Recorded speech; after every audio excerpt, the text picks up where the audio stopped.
Nagpalitan ng patutsada ang anak ni dating Senador Juan Ponce Enrile na si Katrina, kina dating PCO Secretary Martin Andanar at vlogger na si Sas Rogando Sasot. Binansagan silang bayaran ng China ni Katrina, pero tinawag naman siyang sinungaling ng dalawa. Nasa frontline na balitang yan si Maricel Halili. I just found out also that Martin Andanar is not based here.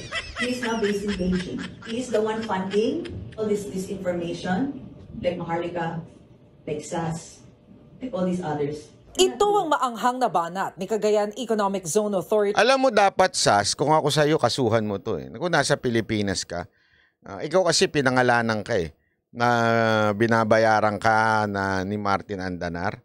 That's libelous. Totoo. Ito po yung kaya nga, sabi ko nga eh, ito ang akusasyon nito. Paano kung akusahan ko rin siya na kanino galing yung pabotox niya? Hindi, di ba ho? Kasi, inaakusahan niya sila SAS na binayaran, pati si Maharlika at yung iba pang mga anti-Marcos daw na vlogger, inaakusahan niya. Anong patunay niya? Wala. Kung akusahan ko kaya, kung lang naman, kung hindi ko naman siya inaakusahan ha, kung akusahan ko kaya siya na pinapabotok siya ng mga Marcos, kaya ganyan nang hindi gumagalaw yung mukha niya. Kung lang naman, hindi ko siya sinasabihan ng ganun ha. Kung lang naman, 'di ba? Dapat kung sinabihan ko siya ng ganun, di dapat i-prove ko 'yun. Tama, mali. Kasi ako yung nag-akuse na nagpapabotok siya o pinabobotok siya. Kaya lang hindi ko naman siya inaakusahan. Kaya hindi ko dapat patunayan 'yon. Ngayon, siya inaakusahan niya sila SAS, sila Maharlika na binabayaran. Dapat patunayan niya 'yun.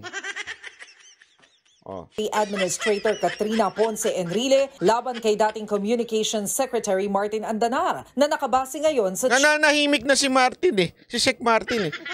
Walang biro. Alam mo, tinext ko si Sec Martin. Kanina sabi ko, Sec, alam mo ba yung nangyayari?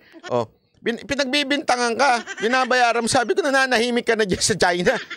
Alam mo niya sabi sa akin? Alika bay, punta ka dito sa China. Ipasyal kita sa Wall of China. Hindi biro.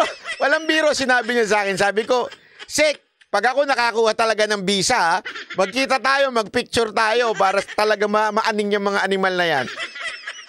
Kasi medyo nagkaanoan kami nito, medyo nagkakakilalan din kami dahil nung naging boss namin siya noon sa PCOO. At the same time, nagsama kami niyan sa Busan eh. Kumain kami niyan. So, at saka, before pa, nagkikita na kami niyan, yung media pa siya sa TV5 nung pag nagigess si Mocha. Kaya nga sabi ko nga maganda siguro magkita kami niyan. Kaya lang sabi ko, Sek, medyo magastos pumunta dyan, di ko kaya. Tsaka yung visa dyan, mahirap-hirap pa. Basta sabi sa amin, basta pag nagpunta ka dito, kita tayo. Lalo mapapraning yung mga yun, no? Tuloy natin. China, sa viral video sa isang forum ng CESA, inakusahan ng anak ni Chief Presidential Legal Counsel Juan Ponce Enrile na si Andanar daw ang nagpopondo ng mga vlogger. Di gumagalaw, ano? Ganun na yung mukha eh.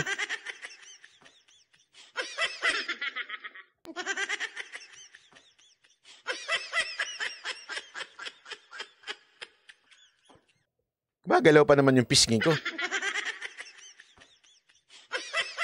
Gumagalaw pa yan ha. Walang botox yan. Nililinaw ko lang. Yung sa akin ha. Nililinaw ko lang yung akin. Yung sa kanya hindi ko alam ha. Ayokong i-accuse siya. Ayoko kasing i-accuse siya. Okay? So hindi ko alam yung kanya. Pero meron akong alam sa kanya. Tikos kay Pangulong Bongbong Marcos. Mamaya, sasabihin ko yung alam ko sa kanya. Okay? Bilang sa pinangalanan ni Katrina ang isang vlogger na tinawag niyang Maharlika at si Sas Rogando Sasot, na kilalang supporter ni dating Pangulong Duterte. Mga propagandista raw sila na ginagamit ng China para linlangin ang mga Pinoy. We're not doing this out of love of country. You want to continue to listen to their rants? Go ahead. But I'm just... Sige. Tapos na. Dapat daw, wag daw tayo maniwala sa mga katulad ni Sas at saka ni Maharlika. Sige. Labasan tayo ha. Gusto mo ng labasan? Sige ka. Ang source mo, hindi namin alam kung sino. Tama, mali? Madam, hindi namin alam kung sino ang source mo. Pero ito, may papakita akong source mo. Source namin. Okay? Ikaw ngayon, mag-deny nito kung totoo to o hindi. Ha? Asa na ba yun? Ito. Ito. O, yan. Basa. Computer. Ay ba yan? Diba? Ayan. Basahin natin. Sa politico.com.ph. Ha? Ayan. High society. Naku po, napaka-high niyan. Lumilipad. High society. Enrile admits Jackie and Katrina were drug addicts in their youth.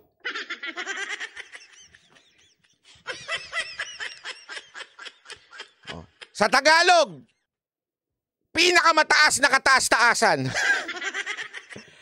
Si Enrile. Sino si Enrile? Si Manong. Manong Enrile. Manong Enrile admits, inamin, na si Jackie at si Katrina ay ano? Hindi ako nagsabi. Linawin ko lang, hindi ako ang nagsabi niyan, tatay nyo. Saan? Sa politico.com.ph siya naglabas, hindi ako.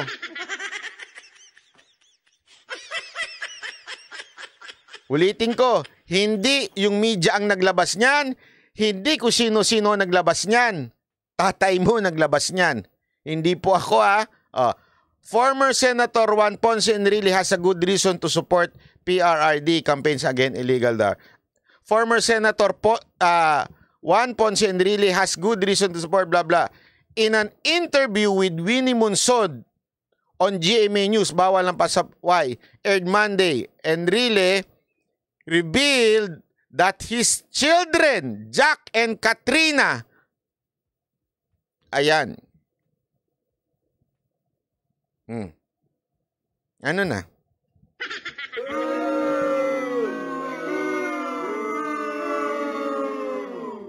Madam, sabi mo wag kami maniwala kay Sas, kay Maharlika at kung sino-sino mga anti-Duterte.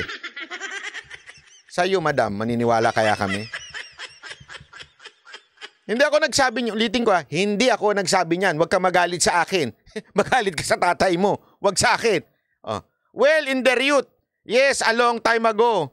And he really responded once on asking him point blank if his children ever got involved in illegal drugs. Ayan, but on their way, they gave up. However, was quick to add. Sabihin, nagbago na daw kayo.